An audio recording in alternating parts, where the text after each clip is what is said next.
자, 친구들, 우리 부모님들 안녕하세요. 어린이부를 담당하는 서창립 목사님이라고 합니다. 자, 우리 부모님들은 겨울성경학교 전에 우리 강의로 한번 만난 적이 있고요. 우리 친구들은 이렇게 칠판으로 이렇게 목사님과 만나는 게 처음일 거예요.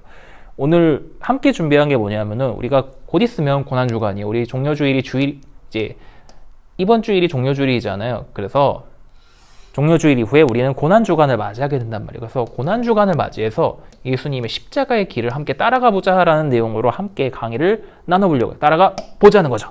왜요? 우리가 설교 시간에 예수님께서 십자가에 달려 돌아가신 것을 우리가 함께 설교로 듣긴 하지만 어떻게 십자가에 달려 돌아가시기까지의 그 길은 우리가 잘 모르는 경우가 많아요. 왜냐하면은 너무 내용이 많기도 하고 너무 슬프고 너무 조금 잔인하기도 해서 이게 좀 생략이 되는 경우가 많아요. 그나마 우리 엄마 아빠들은 패션 오브 크라이스트라는 영화를 보셔서 알겠지만 이 패션 오브 크라이스트는 19세예요. 굉장히 좀 잔인하단 말이죠. 그래서 이게 볼 수가 없어요. 못 보는 거죠, 우리 친구들. 그래서 목사님이 고난주간을 맞이해서 한번 강의를 준비했어요. 바로 엄마 아빠와 함께 이 예수님의 십자가의 길을 따라가 보는 거예요. 그래서 예수님께서 십자가에 달리신 곳이 어딘지 우리 친구들 궁금하잖아요. 이곳을 뭐라고 불렀었냐면은 이곳을 지금 뭐라고 부르고 있을까요? 한번 볼까요?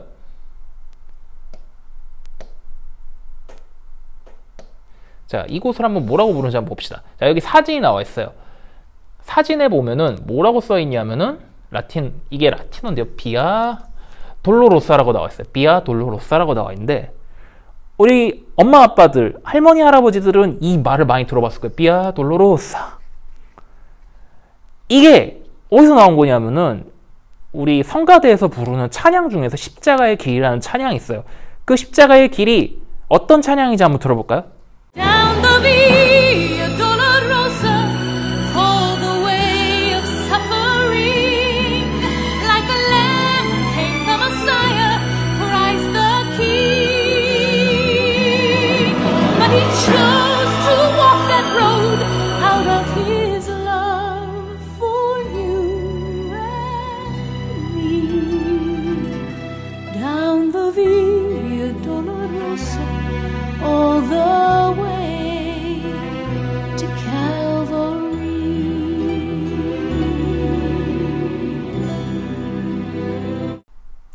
자, 십자가의 길이라는 찬양이 영어로 돼 있잖아요. There's Beer Dolorosa라고 나와요. 이게 어떤 노래냐면은 미국에서 굉장히 유명한 그 찬양 사역자가 있어요. 샌디 패티라는 찬양 사역자의 노래 제목이에요. 비아 돌로로사라는 제목이 있어요. 이 노래를 우리가 고난주간 때마다 계속 들어요. 어디서 낯이 익은 목소리가 들리죠? 우리 어른분들. 그리고 이 노래가 딱 나오고 뮤직비디오로 예수님께서 십자가에 달려 돌아가신 영화가 나와요. 이러면은 우리 부모님들은 매년마다 이 영상을 본 거예요.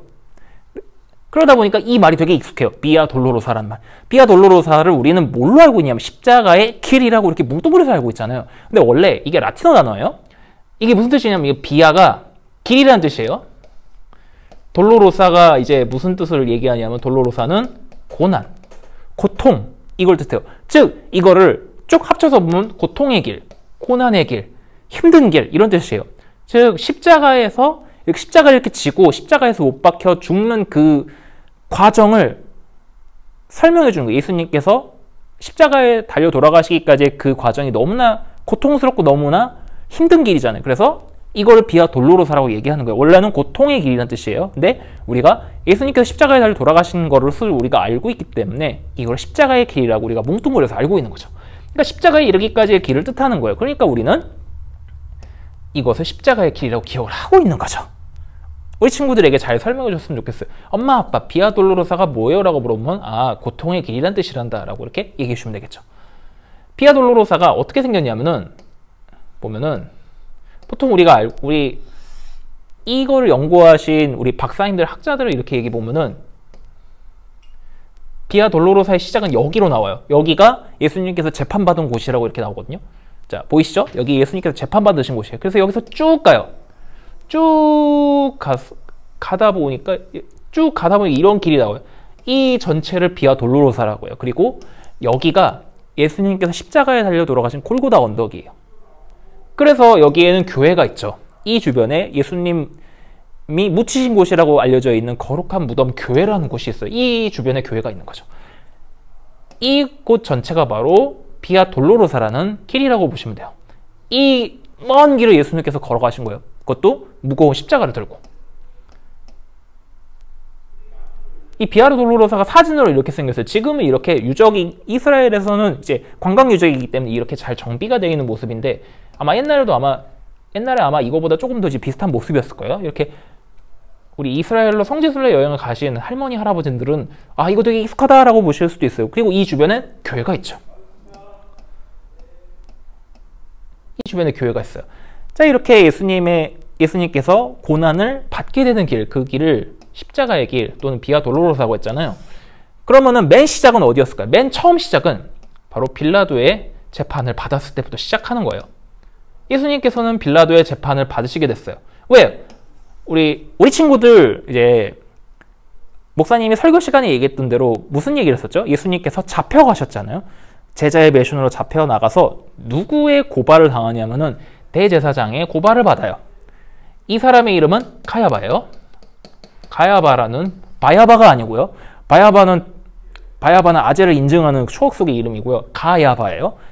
가야바라고 하는 대제사장이 고발이 있었어요. 근데 빌라도의 입장에서 생각해보면 맨날 대제사장이 와서 이렇게 막 와서 쫄래쫄래 와서 고발을 하니까 빌라도의 입장에서 어떨까? 되게 귀찮잖아요. 확실한 카드가 없으면 고발을 하지도 말어 이렇게 얘기했었던 게 빌라도였을 거예요. 그만큼 빌라도가 하도 시달렸다는 거죠. 근데 이 대제사장이 빌라도에게 확실한 카드를 내밀어요. 이 예수가 반역자입니다. 이 사람은 죄가 하나도 없어 보이는데 뭘 내밀려고 당신 고발했어? 라고 물어봤더니 대제사장이 고발한 죄가 뭐였냐면은 아까 얘기했던 반역죄였잖아요. 그 반역죄의 증거가 뭐냐? 라고 물어봤을 때 예수가 세금을 안 내도 된다 했어! 라고 대제사장이 고발을 해요. 이 세금이 무슨 세금이냐면 로마 제국을 위한 세금이에요. 로마 제국. 그러니까 로마 제국에서 내야 되는 세금을 안 내도 된다 했으니 이 사람 반역자예요. 왜? 로마 제국을 거스른 사람이니까. 근데 이 반역죄를 저지르면 십자가형을 당하게 됐어요. 근데 이게 로마 귀족이면 십자가형을 안 당해도 되거든요, 원래. 근데 예수님은 로마 귀족이 아니고 유대인이잖아요. 즉 로마 귀족이 아닌 사람, 로마 사람이 아닌 사람들, 로마 시민이 아닌 사람들은 무조건 이 형벌을 받게 되어 있어요. 십자가형을 당하게 돼 있어요. 그러니까 이제 십자가에 달려 죽여야 된다라고 하는 게 대제사장의 생각이었죠. 근데 왜 예수님께서 세금을 안 내도 된다고 말한 적이 있나요?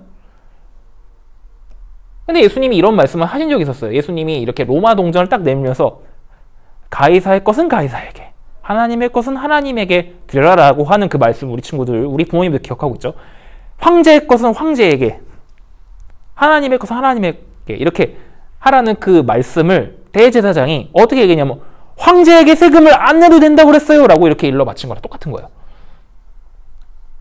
그래서 빌라도가 이렇게 도장을 꽝 찍었겠죠. 근데 그 전에 예수님이 이렇게 십자가에 달려 돌아가시기 전, 그러니까 십자가형을 확정하기 전에, 우리 십자가형을 확정했을 때 그 이야기 우리 친구들 기억하죠? 바라바랑 예수님을 딱 세워놓고 자, 둘 중에 누구를 풀어줄래? 라고 했더니 바라바를 풀어주시오, 바라바를 석방하시오 라고 했던 그 장면이 기억나죠? 그 전에 빌라도가 무엇을 했냐면은 빌라도가 예수님을 누구한테, 왕에게 보내버려요. 그 왕이 누구냐면 바로 헤롯이에요. 잠깐만, 이 헤롯이 누구게요? 우리 친구들 우리 부모님들 헤롯을 얘기한 마태복음 1장, 2장. 그러니까 예수님께서 태어나셨던 날에 예수님이 이렇게 탄생할 거니까 이제 2살 아래에 있는 사내 아이들을 다 죽여버려! 내 앞으로는 왕이란 이름 꺼내지도 마! 라고 했던 그 왕이 있잖아요. 이 왕은 바로 이 왕의 이름은 무엇일까요? 자, 잠깐만 좀 지워볼게요. 자, 지워봅시다. 그 왕은 대헤롯이라는 왕이에요. 이 예수님을 재판했던 이 헤롯이 아니에요. 예수님을 재판했던 이 헤롯은 그 헤롯 대왕의 아들인 안티파스라는 왕이, 헤롯 안티파스라고 하고요. 우리 부모님 성경에서는 뭐라고 나와 있는지 기억하나요? 헤롯 안디바라고 나와 있죠. 이 사람 기억하고 있는 부모님들은 계실 거예요. 왜? 이 헤롯 안티파스라는 왕이 세례 요한을 사형에 처했던 왕이었거든요. 이 사람이 갈릴리를 다스리는 왕이었어요. 이제 이때 당시 로마 제국의 지배를 받고 있었잖아요. 근데 헤롯이 이제 헤롯 대왕이 죽고 나서 헤롯의 아들들이 여러 지역을 다스리게 됐어요. 그 중에 하나가 갈릴리였고 이 갈릴리를 다스리는 왕이 바로 헤롯 안티파스라는 왕이에요. 예수님은 근데 갈릴리 출신으로 나와요. 왜? 고향이 나사렛이잖아요. 나사렛이 갈릴리에 있는 도시란 말이에요. 거기에 헤롯이 다스린다는 것을 알고 있던 빌라도가 아예 이 사람에게 보내버려요. 그래서 예수님은 헤롯에게 끌려가는데 헤롯이 예수님을 딱 보고는 아니 뭐 얘가 뭐 어떻다고 다시 빌라도한테 돌려보내! 내 시간 낭비하지 말고 돌려보내! 보내버려! 이렇게 해가지고 보내버렸단 말이죠. 그래서 빌라도가 나중에 되게 곤란해지니까 바라바랑 예수님을 딱 세워놓고 둘 중에 누굴 풀어줄래? 라고 물어본 게 된 거예요. 이 석상에 보면 가운데 있는 사람이 헤롯 안티파스라는 왕이고요. 근데 갈릴리가 어디예요? 라고 물어보는 친구들이 있겠죠. 자, 여기 지도가 있어요. 이 지도에 보면 갈릴리가 예수님이 계셨던 갈릴리가 어디냐면은 바로 여기예요. 이 지역에 헤롯이 다스리고 있었다는 거죠. 자, 여기 보면은 이 지도에 이렇게 색깔로 나와 있는 게 있어요. 그래서 누구누구의 영토, 누구누구의 영토 이렇게 나오는데 이렇게 빨간색으로, 이렇게 보라색으로 나와 있는 부분이 아까 얘기했던 헤롯 안티파스가 다스리고 있었던 땅이에요. 이곳으로 끌려갔다는 거죠, 예수님이. 근데 헤롯이 그냥 판결도 안 하고 내보내버린 거예요, 예수님을. 그래서 빌라도가 예수님의 십자가에 달려 죽일 것을 이렇게 딱 판결을 내려요. 우리 이거 말씀으로도 많이 나눴죠? 그 다음에 예수님은 브라이도리온으로 끌려가게 됐다고 얘기했었어요. 브라이도리온이 어딘지는 우리 친구들이 되게 모르죠? 브라이도리온은 우리가 여기로 알고 있잖아요? 근데 브라이도리온이 진짜 어디일까 되게 궁금할 거예요. 왜냐면 확실치가 않거든요. 그래서 헤롯의 궁전 아닌지 빌라도의 집 아닌지. 근데 목사님이 친구들하고 말씀을 나눴을 때는 빌라도의 집 아니라고 얘기했던 기억이 있을 거예요. 그리고 근데 이제 이 브라이도리온이 어디인지 얘기하는 고고학자 아저씨들은 뭐라고 얘기냐면 시온산이라는 곳 주변에 있다고도 얘기를 해요. 그러니까 이곳에서 채찍을 맞으시고 모욕을 당하셨다는 거죠. 근데 시온산이 어디예요? 라고 물어보는 친구들이 있겠죠. 시온산이 어떤 산이냐면은 이스라엘에서 되게 굉장히 중요한 산이에요. 자, 바로 여기 보면은 칠판 한번 봅시다. 여기 있다고 얘기하는 곳이 바로 시온산이에요. 시온산이 어디냐면 이 예루살렘을 감싸고 있는 산이에요. 이 산 근처에 브라이도리온이라는 곳이 있었고 여기서 예수님이 채찍을 맞고 모욕을 당하셨다라고 얘기하는 거예요. 시온산이 어떻게 생겼냐면 이렇게 생겼어요. 그러니까 이 산 주변에 어딘가가 바로 브라이도리온이었다는 고고학자들의 얘기가 있어요.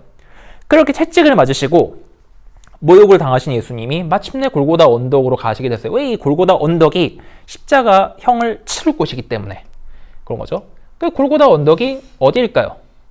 자, 여기 골고다는 그리스어 단어라고 나와 있어요. 원래는 골고타라는 아람어라고 이렇게 나와 있는데 아람어가 무슨 언어냐고 하면은 아람어는 예수님이 살았던 시대의 공용어예요.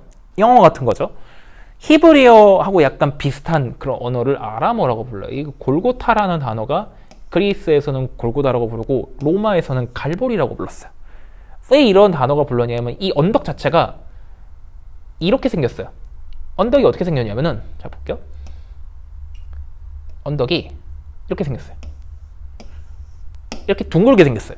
둥근 머리같이 생겼다고 해서 둥근 언덕 그리고 해골같이 생긴 언덕 그렇게 해서 골고다라는 말이 붙게 됐어요. 즉 동그랗게 생긴 머리같이 생긴 둥근 돌이 있는 언덕 이렇게 해서 이 언덕이 골고다가 된 거예요. 이곳에서 예수님이 십자가에 달려 돌아가셨어요. 자, 예수님께서 골고다 언덕으로 가셨는데 골고다가 어디예요? 라고 물어보는 많은 사람들을 위해서 제가 지도를 한번 보도록 할게요. 지도를 보면 여기 예루살렘, 신약시대의 예루살렘이라고 써있어요. 이 예루살렘 지도인데 자, 우리 아까 십자가의 길을 걸어가다 보면 이렇게 여기서 이제 시작됐다고 하는 사람들이 많아요. 이렇게 한번 쭉 갑시다. 쭉 가요. 골고타라는 이름이 나와 있어요. 여기라고 이렇게 다들 생각하고 있어요. 여기에 예수님께서 십자가를 돌아가셨구나 라고 이렇게 생각하면 되겠죠. 자, 이렇게 골고다로 가게 됐어요. 골고다가 어떻게 생겼느냐 이따가 한번 사진으로 한번 보도록 할게요. 예수님이 이렇게 끌려가시는데 보통 십자가가 패션 오브 크라이스트라는 영화를 보면 십자가를 이렇게 졌다고 나와 있어요. 그리고 우리가 다 이렇게 알고 있어요. 근데 원래 로마 시대에서 십자가형을 당했을 때는 이 십자가 중에서 이렇게 가로 세로가 있잖아요. 이 가로 세로 중에서 하나만 지고 가게 돼 있어요. 근데 예수님께서 채찍을 하도 많이 맞으셔가지고 온몸을 완전히 소진한 상태예요. 이 채찍 자체가 되게 날카롭기 때문에 맞으면 그냥 엄청나게 큰 데미지를 입을 수 있는 그런 채찍을 맞으셨거든요. 그리고 매를 많이 맞으시고 굉장히 체력적으로 완전히 탈진 상태에서 있다 보니까 십자가를 제대로 질 수가 없었던 거예요. 그래서 누구의 도움을 받냐면 지나가는 사람의 도움을 받아요. 이 사람이 바로 구레네 사람 시몬이죠. 이 구레네라는 이 도시에 살고 있었던, 이 지역에 살고 있었던 유대인이었는데 이 사람이 예수님 대신 십자가를 지고 가요. 그래서 골고다까지 가게 되는 거죠. 자, 우리는 여기까지 알고 있어요. 우리는 여기까지 설교를 통해서 알고 있는 내용이죠. 그죠? 이 골고다는 실제 이렇게 생겼어요. 이렇게 생긴 언덕이에요. 좀 더 한번 넘겨볼까요? 어떻게 생겼는지 자세히 해볼까요? 그러니까 이렇게 보니까 딱 해골같이 생겼잖아요. 그래서 골고다 언덕을 우리는 번역하기로 해골이라고 이렇게 알고 있잖아요. 이렇게 생겼기 때문에 아마 이런 별명이 생기지 않았나 싶어요. 자, 이 예수님께서 당하신 십자가형이 얼마나 최악의 형벌인가를 우리가 알 수 있는데 예수님은 왜 이런 최악의 형벌을 받게 됐을까요? 자, 이 십자가형은 주로 어떤 형벌이냐면은 사형수들을 십자가에다 못을 박고 매달아 놓는 것 이렇게 단순하게 얘기할 수 있잖아요.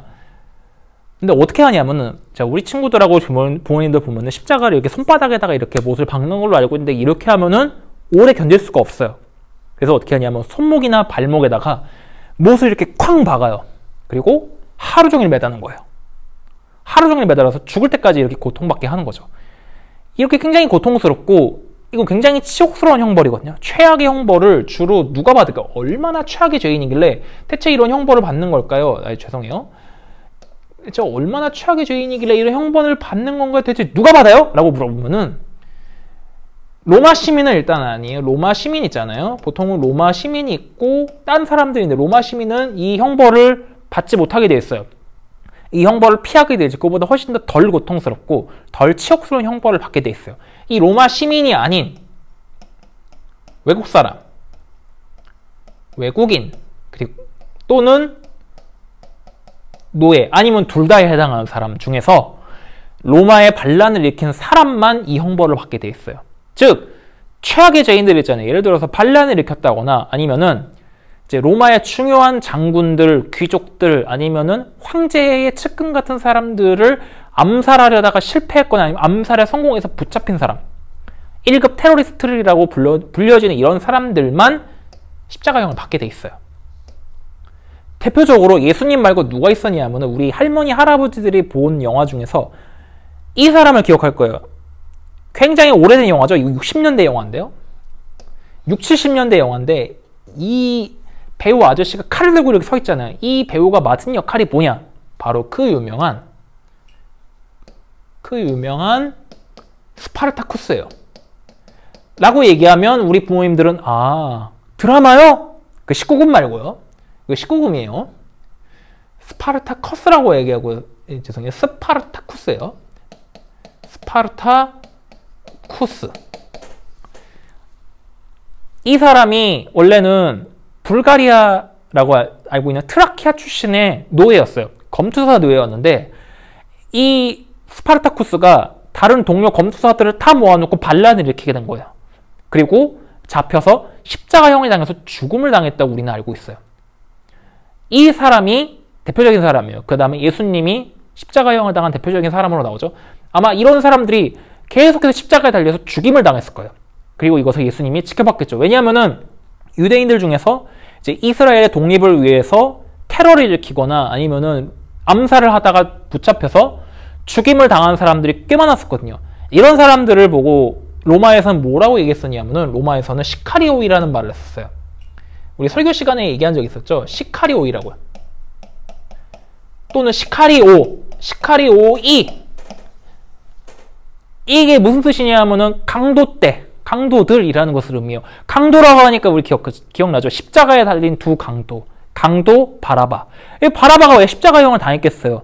이제 로마에 대항하기 위해서 이제 암살을 하다가 실패한 사람이었었거든요. 이런 사람들. 이런 사람들이 강도로 불려가지고 십자가형을 당하게 된 거예요.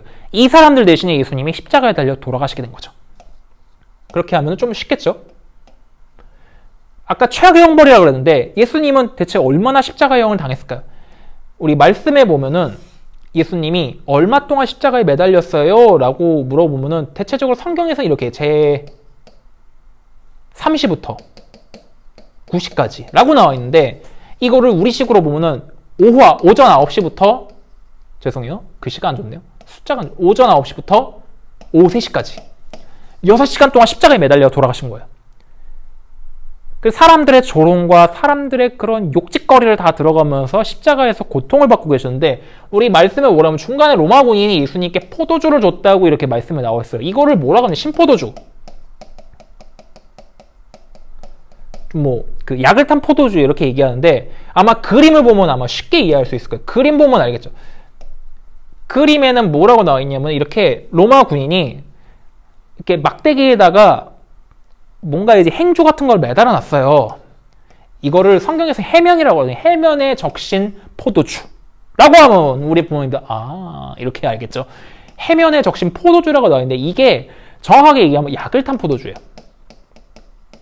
무슨 약이냐면 바로 몰약을 탄 포도주예요. 몰약이라고 하니까 약간 연상되는 게 있죠. 바로 예수님과 동방박사 이야기. 동방박사들이 아기 예수님께 무슨 선물을 주었죠? 황금과 향유와 그리고 몰약이었어요. 이 몰약이 굉장히 비싼 약이에요. 주로 이렇게 장례를 지낼 때 쓰거나 아니면은 마취 용도로 쓰이는 약. 이걸 몰약이라고 그러잖아요. 그래서 일부 사람들 썰에 의하면 이 약을 탄 포도주가 십자가에 달려 죽게 되었을 때 고통을 줄여주기 위해서 만든 진통제 같은 거다라고 이렇게 하는데 그건 썰이에요. 이 몰약을 탄 포도주는 주로 귀한 사람들을 위해서 대접하는 하나의 그런 선물 같은 거예요. 그러니까 주로 귀족끼리 서로 이렇게 만났을 때 아니면 왕에게 이제 진상했을 때 진상이라고 하니까 말이 어렵지 진상이요? 그러니까 왕에게 뭔가를 선물을 드려야 되는데 그 중에 하나로 이렇게 대접을 하는 게 약을 탄 포도주예요. 즉 로마 군인들이 약을 탄 포도주를 해면에 적셔서 마시게 하려고 했다는 거는 예수님을 향한 조롱을 의미하는 거예요. 근데 예수님이 이거를 거절했다고 나죠. 즉 예수님이 사람들의 조롱과 사람들의 그런 손가락질 속에서도 흔들리지 않고 고난을 받아들이겠다는 그런 의미가 남겨져 있는 거예요. 그래서 이 말씀이 되게 중요한 거죠. 그렇게 해서 예수님이 굉장히 고통을 받으시다가 마지막에 하신 말씀이 있어요. 마지막에 어떤 말씀을 하셨을까요? 우리 이제 고난주간에 우리 나누는 예수님의 말씀 중에서 가상칠언이라는 말이 있어요. 가상칠언. 이게 무슨 뜻이냐면 이게 한자 말인데 십자가에서 하셨던 예수님의 7마디 말이라고 해서 가상칠언이라고 그래요. 그 중에 하나로 예수님께서 하나님께 외쳤던 말이 뭐냐면 엘리 라마 사박타니라는 말이 있어요. 이게 무슨 뜻이냐면 나의 하나님 어찌하여 저를 버리십니까? 라고 하면 우리 친구들 아하! 라고 하겠죠. 예수님은 시편 22편 1절의 말씀을 인용하셨어요. 그 말이 바로 엘리 라마 사박탄인데 이거 아람어 말이에요.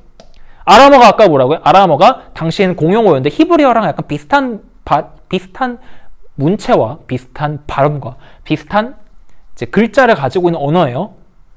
왜냐하면 이스라엘 옆에 아람이라는 나라가 있었거든요. 이 아람에서 쓰는 말이 아람어라는 건데 히브리어로는 정확하게 뭐라고 하냐면 똑같아요. 엘리 람마 아짜브타니라고요. 아짜브타니 이걸 해석하면 나의 하나님 도대체 왜 저를 저버리셨습니까? 도대체 왜 저를 저버리십니까? 이거는 원래 시편 22편이 원래 어떤 말씀이냐면은 시편 22편을 썼던 사람이 하나님께 기도하기 위해 쓴 노래 가사인데 하나님 엄청나게 큰 고통과 고난을 받은 이 시편의 저자가 하나님께 자신이 버림받았다고 생각해서 외치는 절규와 같은 그런 노래 제목이에요. 그러니까 하나님께 절규와 같은 외침으로 기도하는 거예요. 하나님 어째 저를 버리셨습니까?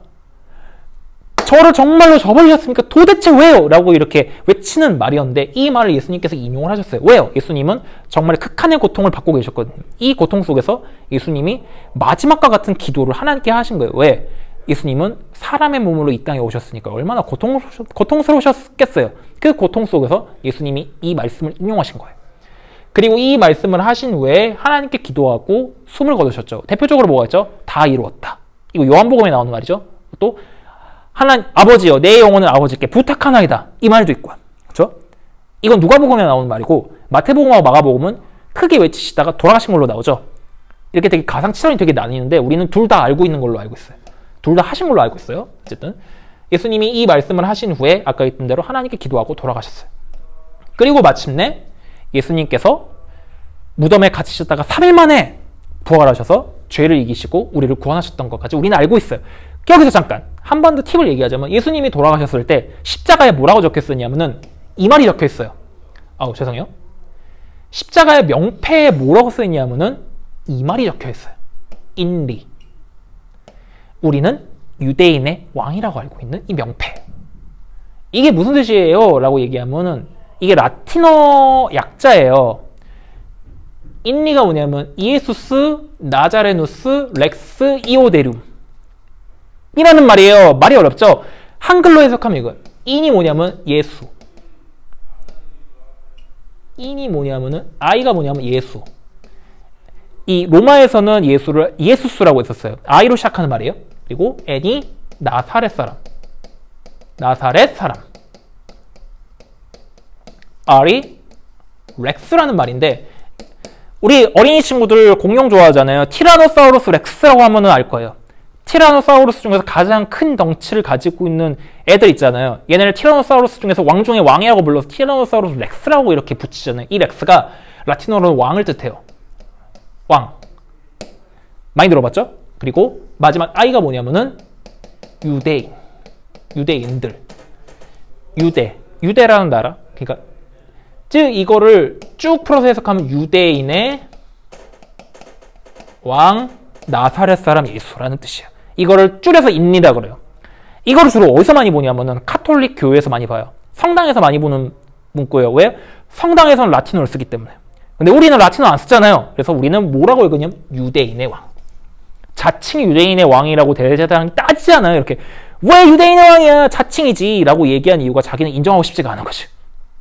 근데 로마 사람들이 이렇게 약간 이렇게 죄목을 이렇게 적어놓으면서 유대인의 왕 예수라고 해놓고 예수님을 십자가에 매달아놨는데 정작 예수님은 어떻게 오셨을까요?